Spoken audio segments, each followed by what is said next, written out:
ఈ స్టార్టింగ్లో ఎర్లీగా జాయిన్ అయిన వాడికి ఒక 2-3 ప్రమోషన్స్ ఎక్కువ వస్తాయి. దాంతో రిటైర్మెంట్ బెనిఫిట్స్ కొన్ని లక్షల్లో ఎక్కువ వస్తాయి.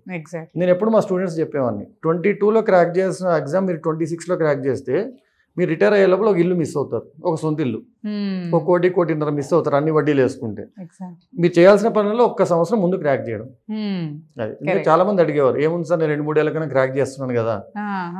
ఇక్కడ మనకి టైం సేవ్ అవుతుంది అండ్ పొజిషన్ మీరు అన్నట్టు పొజిషన్ మారిపోతుంది. రిటైర్ అయ్యే టైంలో మీరున్న పొజిషన్ మారుతుంది, కెరియర్ పాత్ మారుతుంది, మనీ సేవ్ అవుతాయి. అండ్ మీరు అన్నట్టు ఇప్పుడు ఈ ఆన్లైన్ కోర్స్ కనుక తీసుకున్నట్లయితే మనకి ఇంకా నెక్స్ట్ లెవెల్ ది క్లియర్ చేయడానికి ఆల్రెడీ సగం ప్రిపేర్ అయిపోతారు కాబట్టి ఇంకా తొందరగా ఎగ్జామ్స్ కూడా క్రాక్ చేయడానికి అవకాశం ఉంది. అండ్ ఫైనల్ ఇయర్ లో ఉన్న పిల్లలు కూడా అసలు ఫైనల్ ఇయర్ లోనే ఫస్ట్ లెవెల్ ఎగ్జామ్ క్రాక్ చేసిన వాళ్ళగా ప్రిపేర్ అయ్యారు అనుకోండి, డిగ్రీ అయినా నెక్స్ట్ 6 months లో తను ఒక ఎగ్జామ్ క్రాక్ చేసేసుకుంటే without wasting 1 year also they can join a public service.